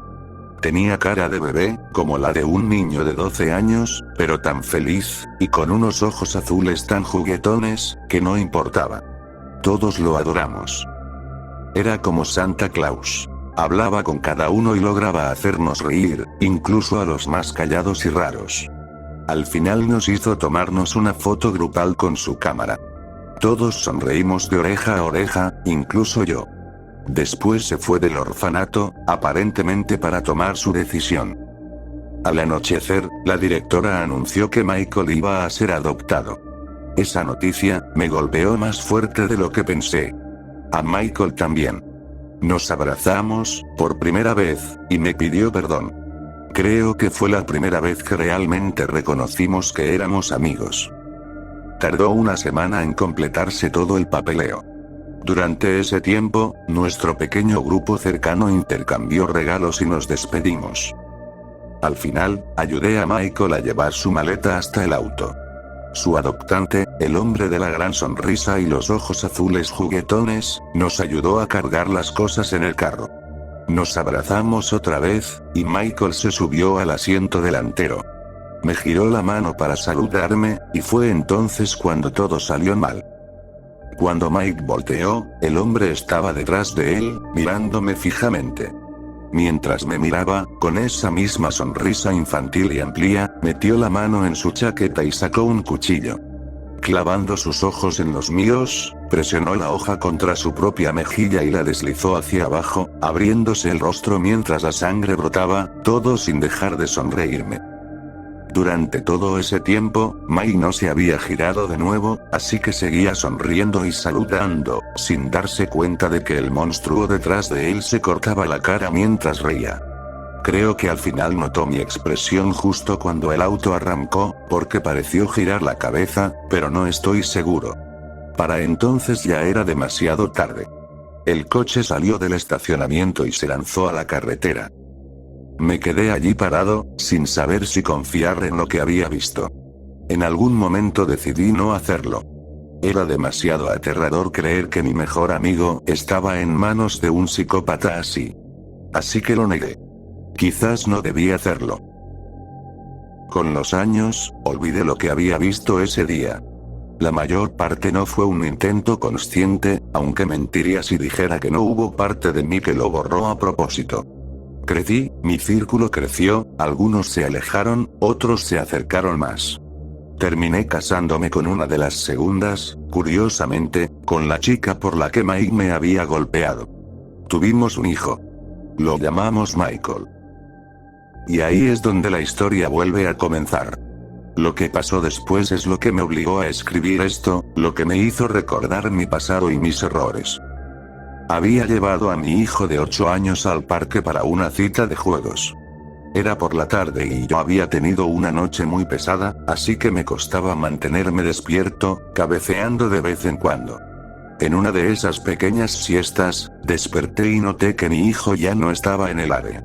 No entré en pánico, los niños de 8 años se alejan, claro, así que empecé a caminar por el sendero del parque por donde seguramente había ido. Y entonces lo vi, al borde del parque, frente a un auto que no había visto en 16 años, el mismo auto en el que Michael había desaparecido. Ahí sí entré en pánico. Grité a mi hijo que se alejara. Él giró para correr hacia mí, y entonces vi claramente quién estaba dentro del auto. Era Michael. Su rostro era exactamente el mismo. Sonreía con esa sonrisa de $1.000.000. Y entonces noté las cicatrices. Cicatrices quirúrgicas en su cara, formando un círculo alrededor de sus facciones. Noté los ojos azules donde antes había habido marrones. Noté las manos arrugadas y viejas en el volante, mucho más viejas de lo que deberían ser las de un hombre de 30 años. Noté todo eso y grité. Le grité al hombre que estaba usando la cara de mi amigo. El auto se alejó, dejando atrás a un niño de 8 años confundido y a un hombre roto.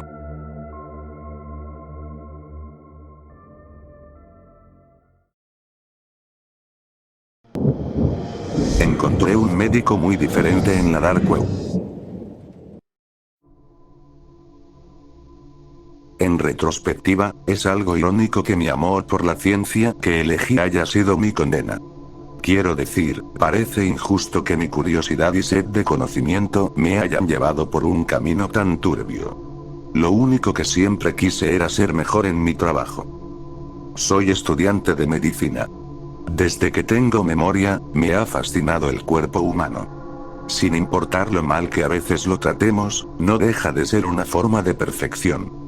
La estructura y función de los órganos, el delicado y altamente funcional cerebro, las venas azuladas llevando la sangre al corazón para ser limpiada y reciclada.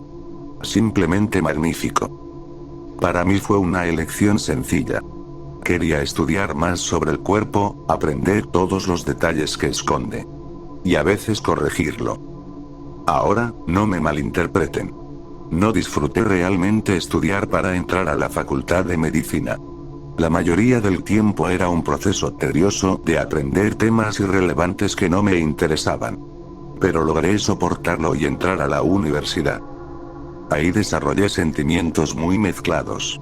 Aunque algunas clases profundizaban en los secretos de aquello que se suponía que debíamos aprender, la mayoría eran cosas simples leídas desde una presentación en PDF por un profesor medio aburrido. Conocimiento que uno podría adquirir leyendo revistas científicas.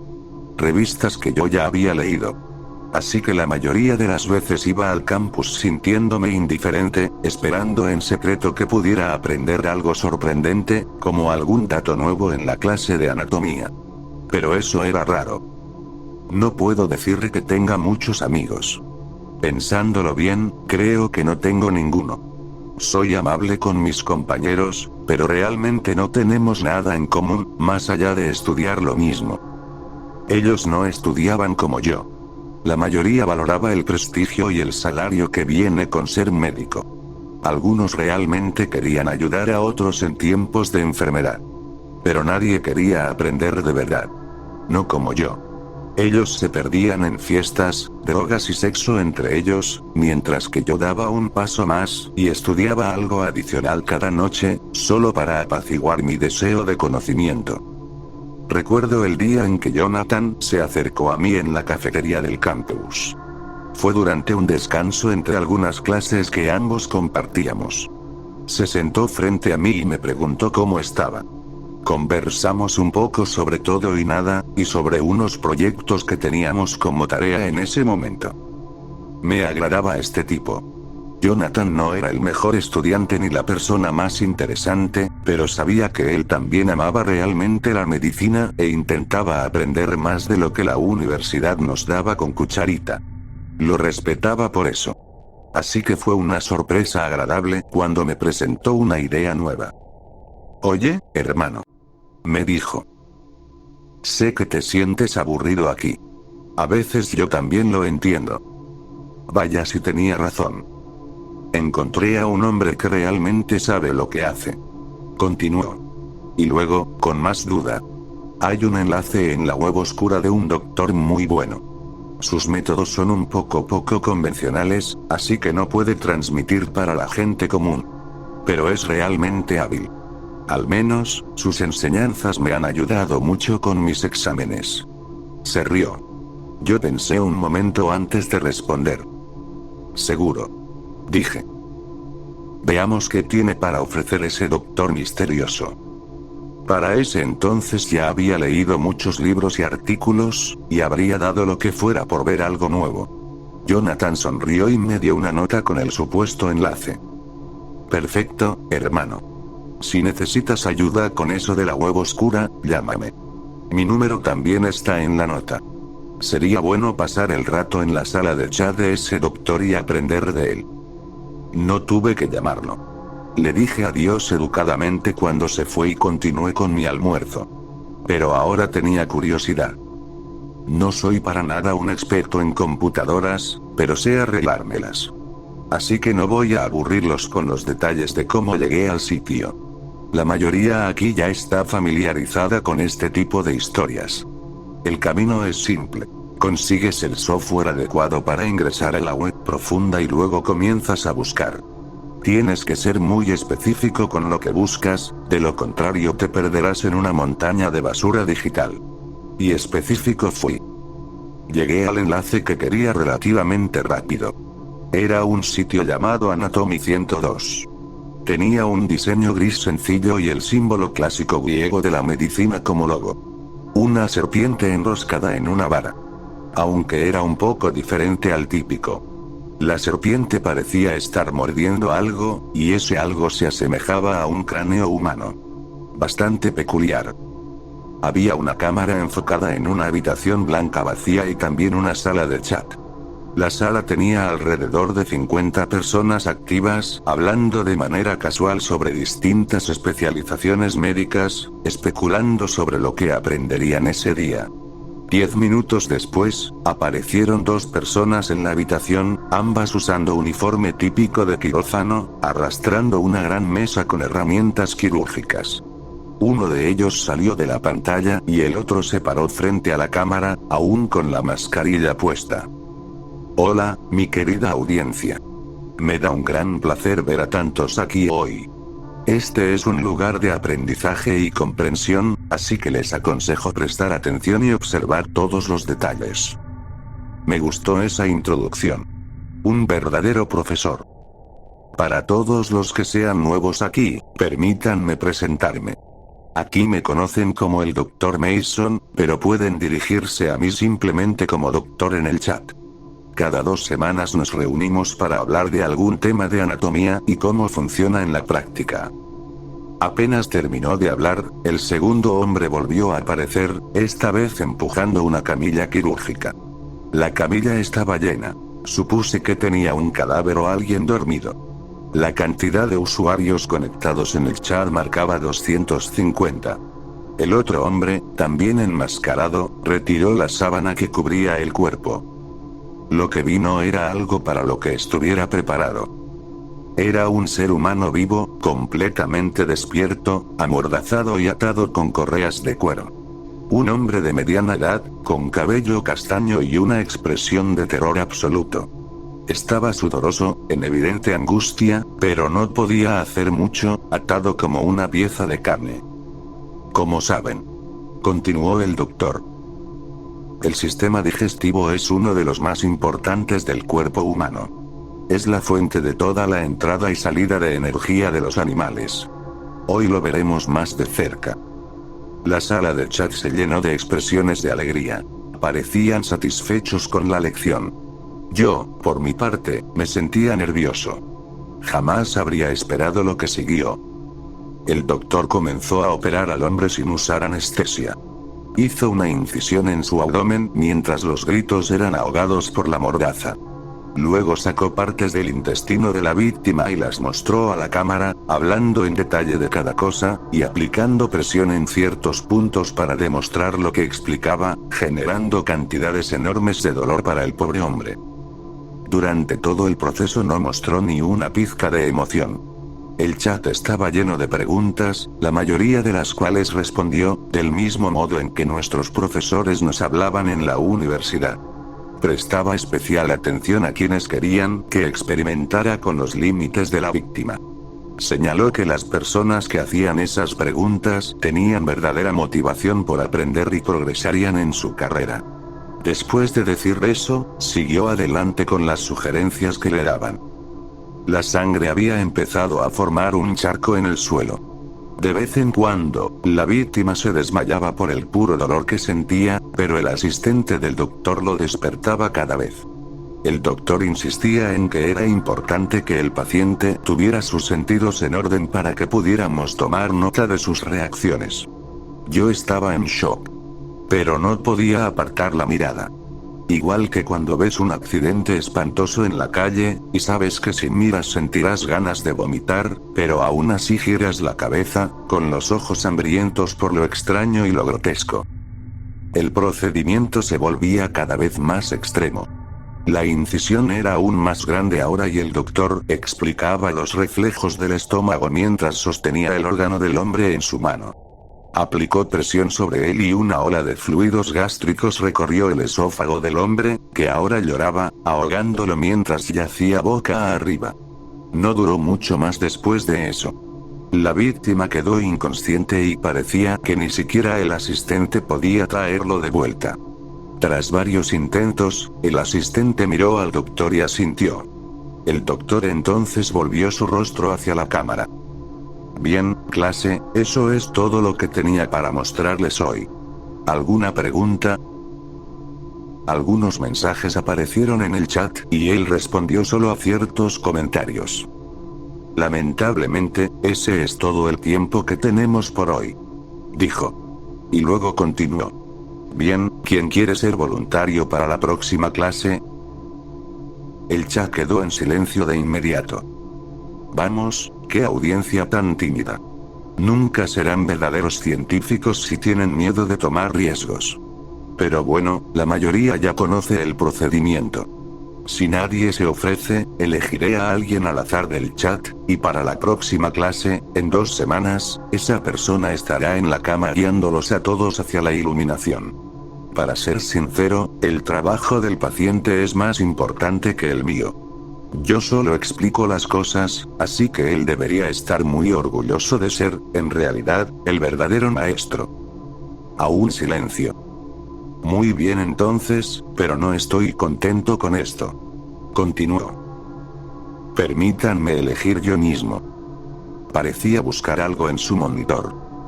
El usuario Cuervo Sano 96 estará con nosotros la próxima clase. Nos vemos entonces. Cuervo Sano 96 se desconectó de inmediato. Los demás también empezaron a salir, mientras algunos se quedaban para discutir la lección. Apagué mi computadora. ¿Qué acababa de ver? Esto era más un culto que un salón de clases. No era natural usar a un ser humano como conejillo de indias para enseñar. Pero aún así, aprendí tanto. Esa persona hablaba con tanta pasión por la ciencia y tenía un carisma extraño, incluso se podría llamar encanto. Pero no importaba. Decidí no volver a abrir ese sitio. No iba a participar en esa situación ilegal. Sabía lo mal que estaba. Pero en mi interior, mi sed interminable seguía exigiendo más. Rompí mi promesa 2 semanas después. Era el día de la supuesta clase y no podía sacarlo de mi mente. Ingresé nuevamente a Anatomy 102. Esta vez, había una mujer joven en la cama. El proceso fue similar. El Dr. Mason se presentó y comenzó su lección, esta vez enfocada en el sistema nervioso. Estaba atrapado antes de darme cuenta, y vi toda la exposición sin siquiera parpadear. Hasta que la desafortunada chica murió, no me había movido de mi silla. Y eso se convirtió en parte de mi vida. Seguía cada clase con asistencia del 100%. Observé cómo hombres, mujeres y, en algunas pocas ocasiones, incluso menores de edad eran llevados a una muerte prematura por el bien de la ciencia. Empecé a participar activamente, haciendo preguntas sobre amputaciones y daño tisular, y en ocasiones yo era quien sugería los experimentos más extremos. No era adicto al gore en sí, pero era un pequeño precio a pagar por conocimiento. Aprendí mucho, por ejemplo, que el umbral de dolor que nos enseñan que el cuerpo humano puede soportar es una mentira.